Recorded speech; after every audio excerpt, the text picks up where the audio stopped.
yaitu orang yang akan mendapatkan naungan, kemudian akan mendapatkan rahmat dari Allah Subhanahu wa Ta'ala. Kita sudah masuk di 10 terakhir bulan Ramadan. Saya ingin memberikan sedikit mau'izah, penyemangat untuk kita semua, bagaimana kita memaksimalkan 10 terakhir. Tentunya keutamaan 10 terakhir tidak asing lagi bagi kita. Bagaimana Allah Subhanahu wa Ta'ala melipat gandakan amalan semua yang beramal di dalamnya, apapun bentuk kebaikan. Ikhwan billah rahimahullah, seorang muslim itu harus pandai-pandai menyemangati dirinya, karena kuatnya seseorang di dalam beramal itu tidak diukur dengan keilmuan, juga tidak diukur dengan usia. Karena kata ulama rahimahullah, ruh manusia itu tidak ada yang tua. Jadi yang tua itu adalah jasad, tempat di mana ruh kita disimpan oleh Allah Subhanahu wa Ta'ala. Jadi melaksanakan sebuah ketaatan itu tidak diukur dengan usia muda. Berapa banyak anak muda tidak sanggup sholat tarawih, padahal mereka kuat sepak bola. Dan berapa banyak anak muda itu kalau lari masih bisa dia berkilo-kilo lari, tapi salat tahajud tidak bisa.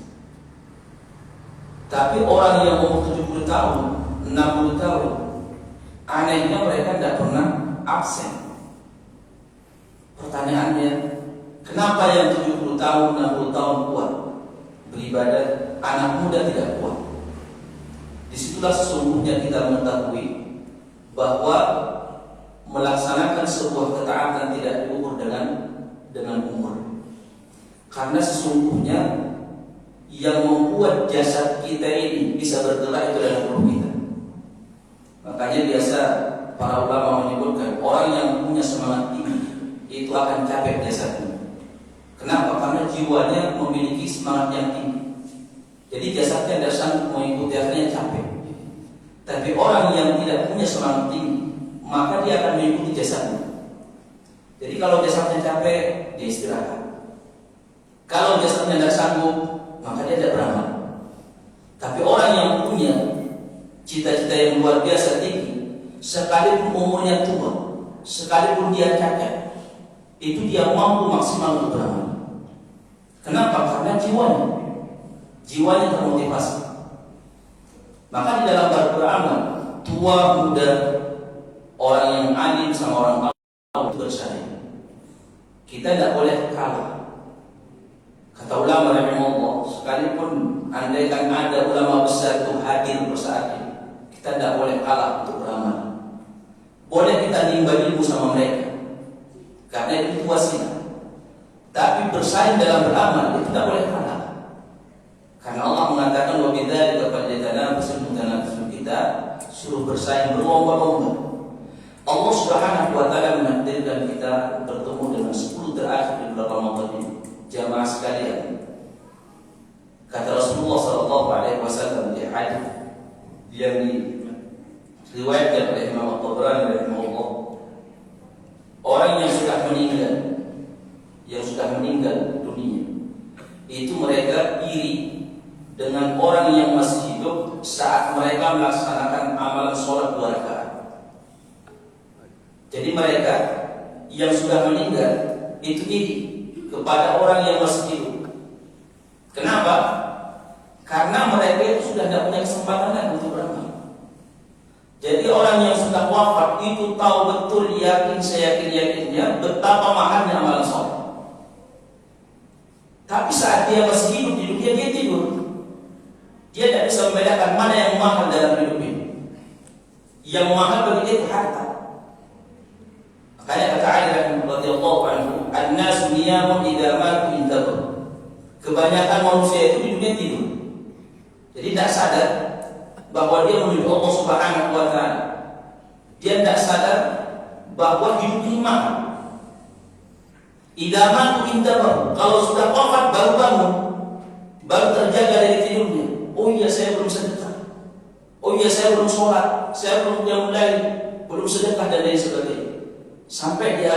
surah Al-Munafiqun Allah Subhanahu wa taala menyebutkan penyesalan orang yang punya harta kemudian meninggal dunia tapi harta itu belum sempat dia sedekahkan. Berapa nominalnya? Nominal paling kecil Allah sebutkan, Rabbi laula akhadhani ila ajalin qaribin fa asaddaq wa akun minas shalihin. Orang yang sudah wafat, kata Allah, saat dia wafat dia meninggalkan harta.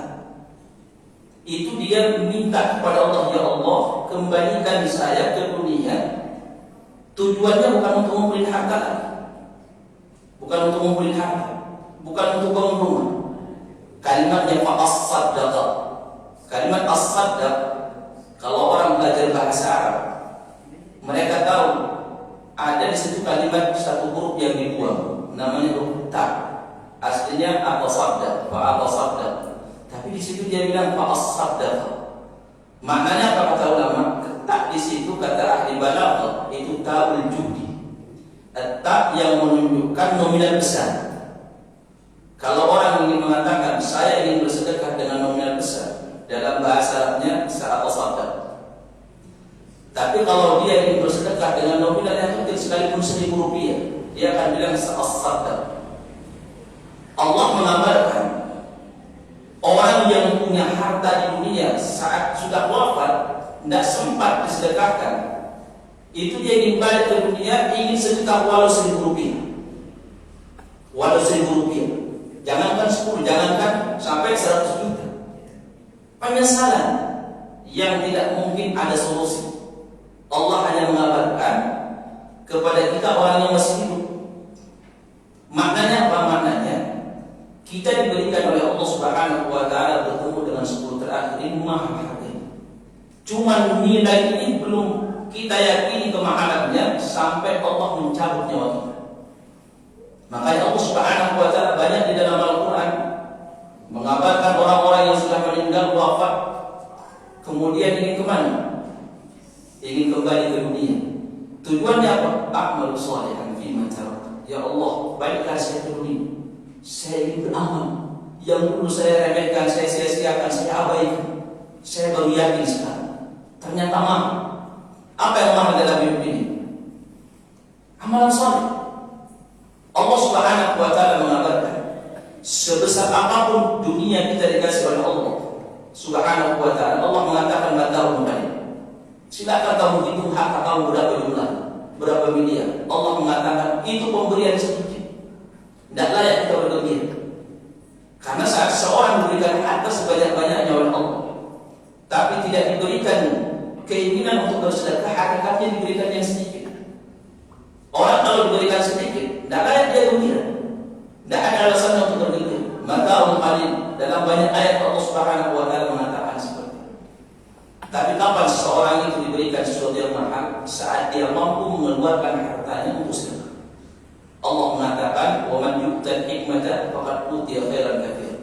Siapa yang diberikan hikmah, sungguh dia diberikan pemberian yang sangat banyak. Tahu? Apa itu hikmah? Kata ulama, ilmu bermanfaat, amal saleh. Kita mengumpulkan harta banyak, itu masih kita sedikit oleh Allah. Jangan gembira. Kapan kita diberikan banyak? Saat harta yang kita dapatkan mampu kita sedekahkan. Itulah yang kita sedekahkan, itu harta yang mahal. Karena Allah memberikan kita sesuatu yang mahal, yang banyak. Saat itulah kita suruh gembira. Saat kita diberikan kemampuan untuk bisa beramal. Ikhwan fillah rahimakumullah. Sekali lagi, terkadang saat kita ini masuk ke 10 terakhir, ada di antara kita yang jiwanya sudah mulai mundur, ya, kemudian sudah mulai suudzon, berburuk sangka. Saya kan tidak maksimal, karena saya biasanya ini jarang maksimal di 10 terakhir. Perlu diketahui sekali lagi bahwa kenapa orang-orang dulu kita semangat di dalam beramal, itu sebenarnya bukan semata-mata keilmuan, tapi mereka itu pandai menyemangati diri. Rasulullah memberikan contoh kepada kita. Saat Rasulullah dari pagi dengan para sahabat radhiyallahu anhu, itu apa kata Rasulullah? Rasulullah menghibur dirinya dan menghibur para sahabat supaya mereka semangat beramal sana. Kata Nabi SAW di hadapan para sahabat, Allahumma la 'aisha illa 'aishul akhirah, faqdiril ansar wal muhajir. Ya Allah, tidak ada kehidupan yang sebenarnya yang hakiki kecuali kehidupan akhirat. Maka berikan ampunan kepada orang Ansar dan orang Muhajirin. Kenapa Rasulullah mengeluarkan syair-syair itu? Supaya para sahabat semangat kerja, semangat beramal. Para sahabat pun saat itu langsung apa? Langsung menjawab. Kata mereka, nahnu alladziina baaya'u Muhammadan 'ala al-jihad ma baqina 'abada. Kami adalah orang-orang yang sudah berbaiat kepada Muhammad untuk senantiasa berjuang selama kami hidup. Itu disambut oleh para sahabat dari Allah. Itu artinya apa kata ulama? Mereka itu Rasulullah itu memotivasi para sahabat dengan syair ini, dengan lantunan tadi. Kemudian para sahabat pun seperti itu. Nah kita juga, ketika masuk di 10 terakhir, itu jangan sampai kita berburuk sangka kepada Allah Subhanahu wa Ta'ala. Di antara buruk sangka seorang hamba kepada Rabbnya, itu saat dia sudah putus asa, pesimis, merasa tidak sukses, tidak maksimal. Waliyadzubillah. Ya, itu orang yang tidak bisa atau tidak pandai menyemangati dirinya. Sekali lagi, kita di dalam beramal tidak boleh sekali-kali merasa pesimis. Justru kita harus pandai-pandai menyemangati diri kita. Di antara bentuk sesuatu yang menyemangati kita untuk beramal, satu kesempatan hidup ini itu sudah menjadi penyesalan bagi orang yang sudah meninggal. Kemudian yang kedua, tidak semua orang yang ditakdirkan oleh Allah Subhanahu wa Ta'ala masuk ke 10 terakhir. Dulu di zaman Rasulullah SAW di Sahih Muslim disebutkan, pernah Rasulullah itu marah, tapi pertama kali turun ayat itu para sahabat memahami. Karena makna ayatnya, wa in tubdu ma fi anfusikum aw tukhfuhu yuhasibukum bihi. Semua yang terlintas di hati kalian, yang kalian sembunyikan kepada Allah, atau yang kalian tampakkan akan dihisab. Siapa di antara kita yang terlepas dari lintasan hati? Tidak ada. Apa itu lintasan hati? Lintasan hati itu misalkan contohnya seperti, ya, contoh mudahnya. Kita melihat orang kaya bawa tas atau bawa koper berisi duit semua. Terlintas di benak kita, kalau saya rampok gimana? Tapi setelah itu langsung kita istighfar, langsung hilang. Itu namanya lintasan hati. Ayat itu menunjukkan akan dihisab. Ya, kemudian mungkin melihat ada perempuan lewat sendirian, terlintas di benak kita. Mana kalau saya berzina sama dia? Waliyadzubillah. Itu lintasan hati. Kemudian tiba-tiba langsung hilang. Itu akan dihisab. Dan tidak ada yang selamat. Akhirnya sekelompok para sahabat datang kepada Rasulullah. Kemudian mereka mengatakan, ya Rasulullah, wahai Rasulullah, umirna bil jihadi fajahad. Ada ayat memerintahkan kami perang. Wa umirna bis salat fasallim. Kami diperintahkan salat, kami salat. Umirna bis zakat fazakkaina. Diperintahkan kami untuk mengeluarkan zakat, kami keluarkan zakat. Wa unzilat 'alaika hadhihi al-ayah wa la nutiqha. Kemudian ada ayat yang turun, lintasan hati kami akan dihisab, kami tidak sanggup. Nabi sallallahu alaihi wasallam ketika para sahabat mengatakan kami tidak sanggup, kata para sahabat, Rasulullah langsung merah wajahnya. Karena Nabi sallallahu alaihi wasallam itu ketahuan oleh para sahabat marah itu saat wajahnya berubah. Jadi warna merah atau kehitam-hitaman atau urat yang menyambung antara dua alisnya itu sudah mulai membengkak. Jadi Nabi SAW alis matanya ini itu dipisah oleh urat, dan urat ini ketika Rasulullah marah itu dia akan membengkak sehingga para sahabat mengetahui Nabi lagi marah. Tapi kalau Rasulullah tidak marah seperti bulan purnama bercahaya, dia bersinar. Subhanallah. Ini tampannya Nabi SAW. Mungkin ada di antara kita masih yang ada di benak dia yang paling tampan, paling gagah di dunia ini, Nabi Yusuf. Nabi Yusuf kata Nabi setengah ketampanan dikasih oleh Allah. Ketampanan sempurna itu hanya dimiliki oleh Rasulullah Sallallahu Alaihi Wasallam. Nabi langsung merah wajah, kemudian mengatakan kepada para sahabat, "Aturibuna an taqulu mithla ma qala ahlul kitabaini min qablikum, sami'na wa asayna." Kalian mau mengatakan seperti omongan atau perkataan ahli kitab orang Yahudi. Mereka mengatakan ketika diperintah oleh Allah, mereka mengatakan, kami dengar perintahnya tapi tidak sanggup mengamalkan. Sami'na wa ata'na, kami dengar ada perintah, tidak sanggup. Rasulullah marah ketika para sahabat mengatakan, diturunkan ayat ini kepada kamu wahai Rasulullah, walakin kami tidak sanggup.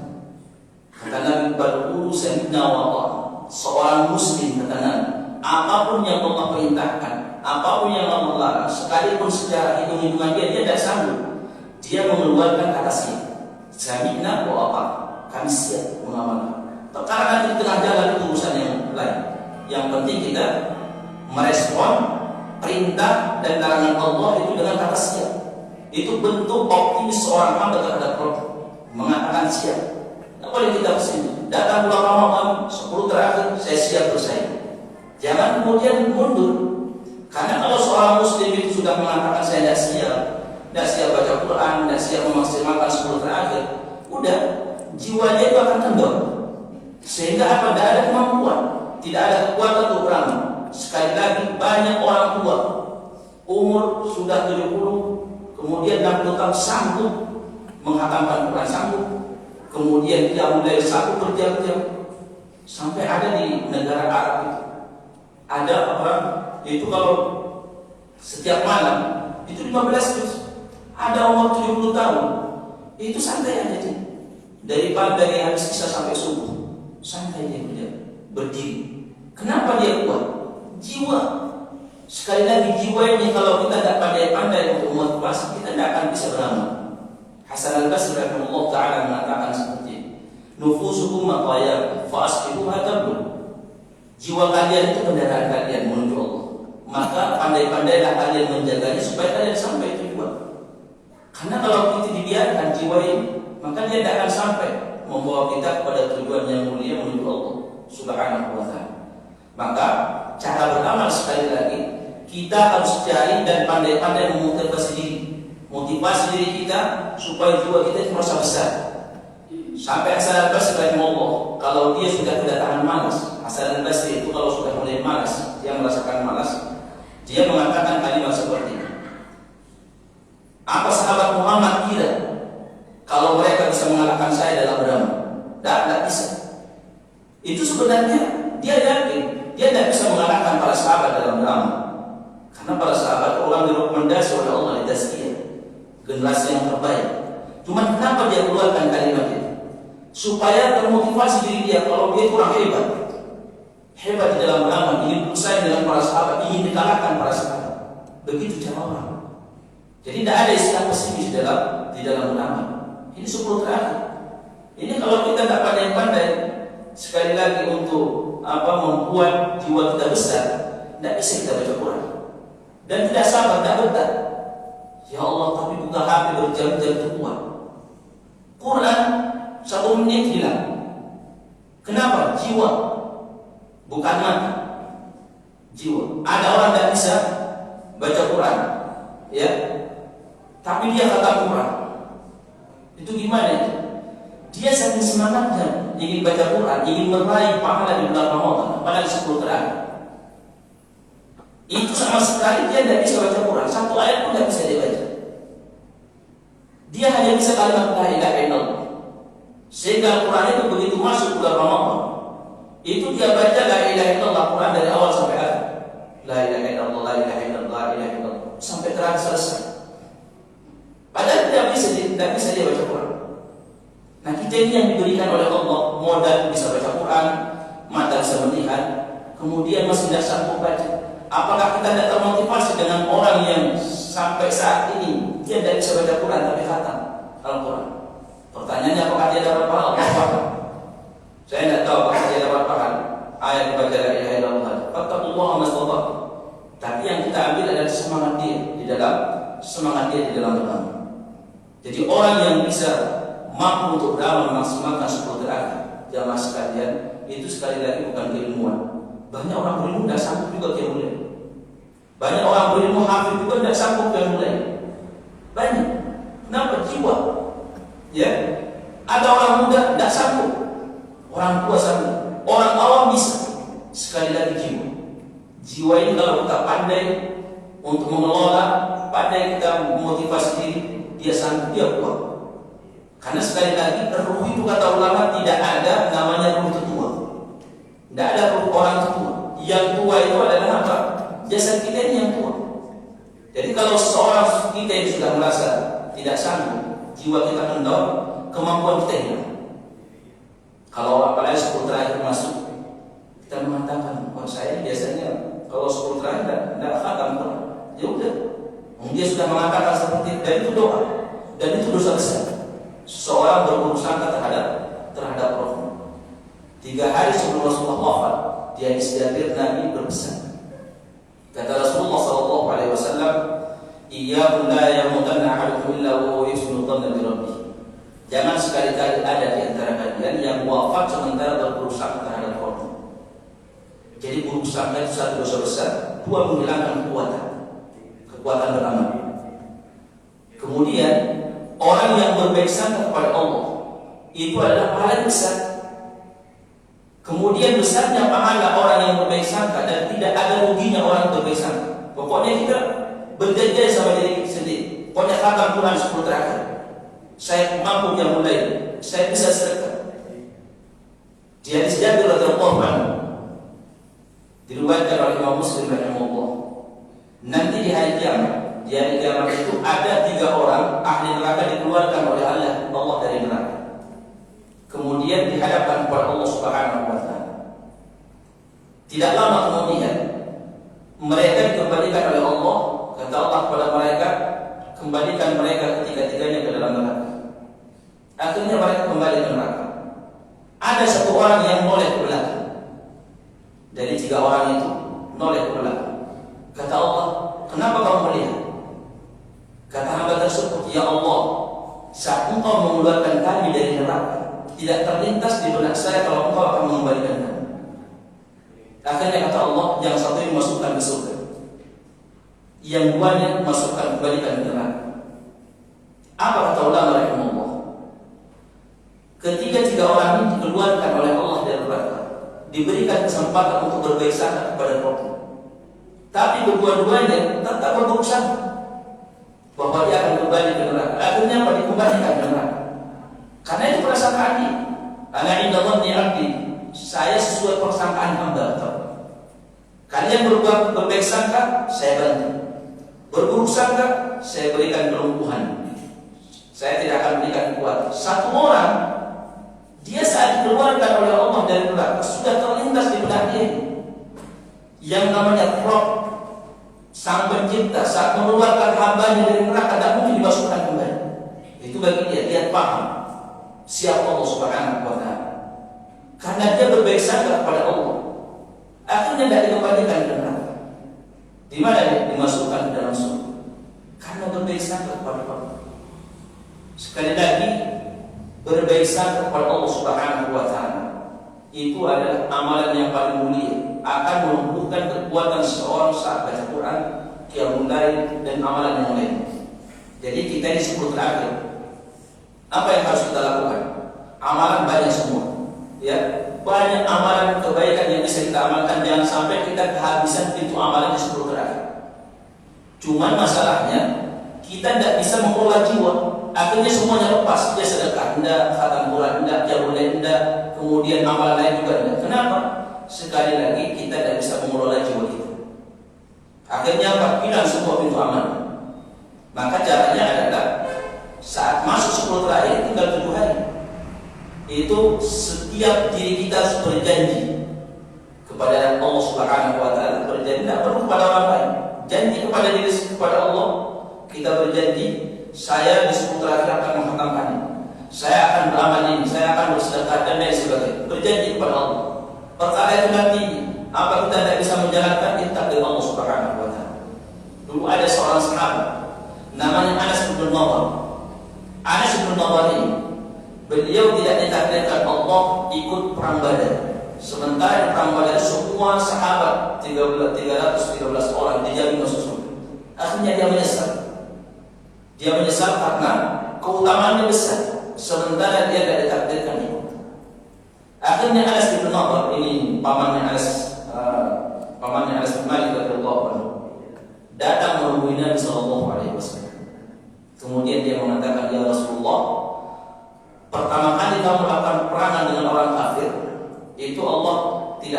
takdirkan saya bisa ikut.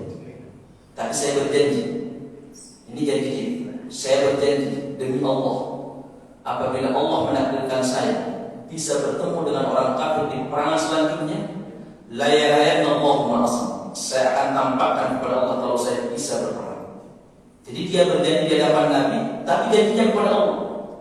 Anas bin Malik, saya akan menampakkan kepada Allah bahwa saya orang semangat di dalam berperang. Karena Allah tahu dia jujur saat berjanji. Allah takdirkan dia ikut perang selanjutnya, perang Uhud. Ketika kaum muslimin dipun mundur, itu dia maju sendirian. Maju sendirian dan bisa ditahan oleh para sahabat radhiyallahu anhu. Sampai ketika dikumpulkan di akhir Ma'rakah, setelah selesai dikumpulkan syuhada semua, ditemukan Anas bin Nadhr ini tidak ada yang tahu siapa dia kecuali saudara perempuannya, karena habis dicincang-cincang. Itu ditemukan kata para ulama rahimahullah, ya di riwayatnya itu 60 luka, mulai dari sayatan pedang, tusukan anak panah, sama tusukan tombak. Itu semuanya ada di depannya, tidak ada yang di belakang tusukannya. Maknanya apa? Maknanya dia itu saat mendapatkan tusukan tombak, tusukan panah, kemudian sayatan pedang, dia tak maju, sehingga semua lukanya ada di depan, tidak ada di belakang. Karena kalau di belakang berarti dia balik mundur, ya. Tapi dia maju terus. Apa yang hikmahnya di sini? Dia jujur berjanji kepada Allah, Allah berikan dia kekuatan. Dan banyak hamba Allah Subhanahu wa taala saat masuk 10 terakhir itu diberikan keajaiban luar biasa yang mungkin sebelumnya belum pernah dia dapatkan. Kenapa dia jujur saat berjanji kepada Allah Subhanahu wa taala? Maka kita ini sekali lagi pernah tidak janji sama diri sendiri? 10 terakhir ini tinggal 7 hari. Yang belum khatam Quran janji saya bisa mengatakan Quran. Insya Allah saya berjanji kepada Allah. Kemudian yang belum pernah sedekah, saya bisa sedekah nanti. Sekalipun udah punya uang sekarang, pokoknya janji. Ya, saya akan memaksimalkan 10 terakhir ini. Tinggal sisa 7 hari. Udah yang penting janji kepada Allah Subhanahu wa taala. Perkara nanti Allah Subhanahu wa taala tidak menakdirkan, itu bab yang lain.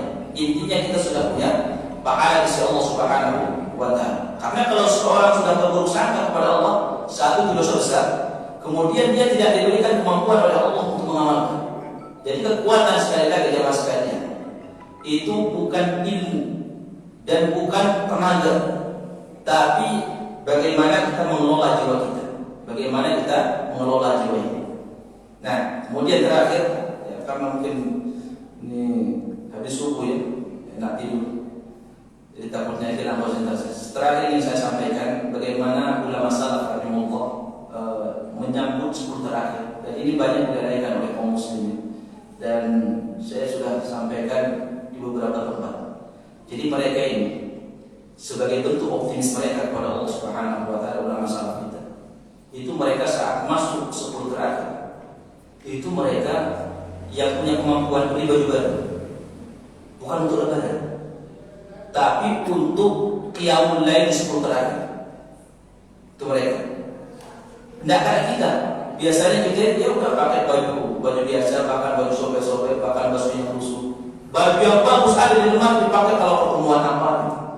Kalau pertemuan dengan orang-orang penting baru dipakai baju yang bagus.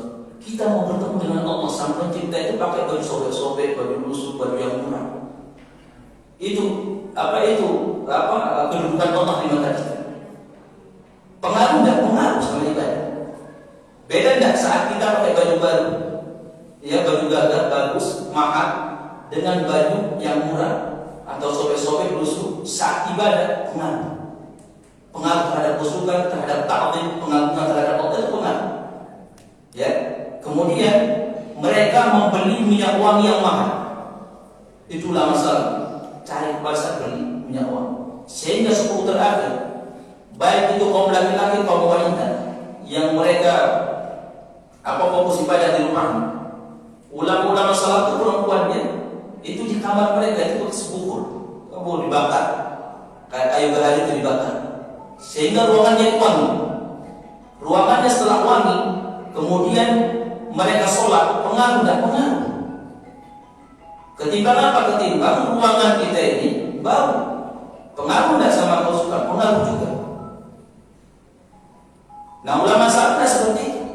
Jadi mereka sengaja itu membuat ruangan mereka wangi. Jadi kalau 10 terakhir secara khusus baca sirah mereka, ya 10 terakhir secara khusus ruangan mereka masih mereka wangi dengan bukhur, dibakar bukhur, sehingga orang yang masuk itu sedap, kemudian aromanya wangi. Itu sholat khusyuk, tahan lama, betah, menikmati karena wangi, baju bagus, kemudian minyak wangi, kemudian mereka mandi mereka sebelum dia mulai, supaya apa? Supaya mereka semangat mandi pakai minyak wangi, pakai baju bagus.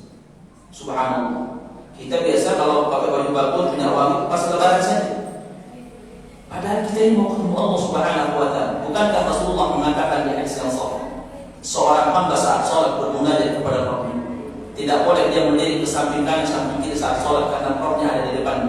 Kita ini bertemu dengan Allah, kita sambut Allah satu dengan bau keringat belum mandi, kemudian 2 baju yang asal-asalan, kemudian yang ketiga kita belum mandi, ya, kemudian ruangan kita bau. Pengaruh dan sama pengaruh itu. Dan itu tidak perlu kita perselisihkan. Kita semua tahu kalau kita sholat di tempat yang nyaman, wangi, baju kita wangi, habis mandi Allah takbir itu betah misalnya, ya, imamnya juga seperti itu betah. Tapi kalau kita sudah bau keringat, kemudian baju bau 3 hari tidak dicuci, kemudian tidak pakai minyak wangi, takbir ya Allah gatal-gatal, akhirnya pada betah sholat. Dan bau itu, ya, kalau bau di dalam sholat itu membuat malaikat lari. Kata Nabi, yang makan bawang mentah, kata Rasulullah, jangan sholat di masjid kan. Dalam satu riwayat tidak boleh datang ke perkumpulan kaum muslim. Itu di zaman Rasulullah. Orang makan bawang mentah itu tidak boleh gabung dengan kelompok kaum muslimin. Bahkan mereka itu kalau ada yang makan bawang mentah di zaman Rasulullah, datang ke masjid dikeluarkan, ditaruh di kuburan bagi. Yang pernah ke Madinah, di kuburan bagi ditaruh di situ sampai kapan? Sampai hilang baunya. Nanti mereka selesai sholat udah tidak diizinkan mereka masuk. Kenapa bau? Alasannya apa? Kata Rasulullah, fa'innal malaika tata'adda mimma yata'adda minhu banu adam. Karena para malaikat terganggu dengan bau yang membuat manusia terganggu. Malaikat juga terganggu sehingga tidak bisa hadir. Nah, itu yang membuat ulama salaf kita atau orang-orang saleh sebelum kita betah ketika sholat, betah ketika qiyamul lail, betah ketika baca Quran, karena mereka persiapkan semua sebagai bentuk optimis mereka maksimal beramal di 10 terakhir. Jadi jemaah sekalian, kalau kita yang selama ini mungkin melaksanakan sholat, apalagi terkhusus 10 terakhir pakai baju biasa aja, coba mulai besok diganti baju ini. Kalau belum sempat beli, pakai baju yang paling mahal yang kita miliki, pakai, kemudian pakai parfum. Karena Nabi paling senang itu parfum, minyak wangi. Kemudian tempat kita sholat atau balik dikasih kayu bakar atau dibakar, atau mungkin sekarang sudah ada yang modern tinggal disemprotkan. Itu beda rasanya. Ya, sholat itu betah, khusyuk, ya, kemudian baca Quran juga betah, khusyuk. Sehingga seperti itulah kita bisa maksimal sampai 10 terakhir. Nanti bahkan kita akan merasa 10 terakhir itu pendek. Kenapa? Karena kita persiapkan segala-galanya. Beda dengan orang yang tidak persiapan. Yang namanya juga orang tidak persiapan menyambut 10 terakhir, ya ala kadarnya. Bajunya mandi, tidak mandi, datang ke masjid, bukan sekedar dia yang tidak khusyuk, temannya tidak khusyuk sholat. Gara-gara dia, itu banyak. Apalagi habis itu kemudian muak di sholat subuh, teman di samping terganggu, ya. Makanya kita diperintahkan ketika muak sudah ditutup supaya tidak mengganggu teman. Jadi jamaah sekalian, pesan saya yang pertama, dalam beramal kita harus bersaing. Ya, jangan kalah sama ustaz, jangan kalah sama orang hafid. Biasanya kalau kita ini yang khatam Quran 10 terakhir pada orang hafid, dah siapa bilang? Ya, banyak orang hafid dah khatam juga. Banyak orang yang seorang ustaz juga dah khatam. Seperti itu kita memotivasi. Jangan minder, jangan kemudian langsung terkejut. Dah bersaing kita. Bersaing sama seorang ustaz, orang saleh bersaing. Karena kita diperintahkan bersaing. Sekali lagi, modal untuk bersaing bukan keilmuan, bukan hafal Quran atau tidak, tapi jiwa. Jiwa kita kuat, optimis kepada Allah, Allah berikan kekuatan sekalipun umur 70 tahun. Kemudian jiwa tidak siap, sekalipun Anda kuat, Anda tidak sanggup sholat 10 rakaat. Baca Quran tidak sanggup. Kemudian yang kedua, persiapkan segala-galanya. Ya, mulai dari baju, tempat, kemudian mandi sebelum dia mulai, supaya kita betah dan maksimal di dalam 10 terakhir. Tentang keutamaan 10 terakhir kita sudah paham semua. Bagaimana Allah Subhanahu wa taala melimpahkan, saya hanya memberikan sebagian kecil dari sisi apa? Sisi bagaimana kita memaksimalkan, cara memaksimalkan 10 terakhir bulan Ramadan. Mungkin jamaah hanya itu yang bisa saya sampaikan. Semoga bermanfaat. Kalau kelamaan saya mohon maaf. Jazakumullahu khairan. Saya kira tidak ada pertanyaan, tidak ada yang perlu pertanyaan. Kita tutup dengan doa kepada majelis. Subhanallah wa bihamdihi, asyhadu an la ilaha illa anta, astaghfiruka wa atubu ilaik. Assalamualaikum warahmatullahi wabarakatuh.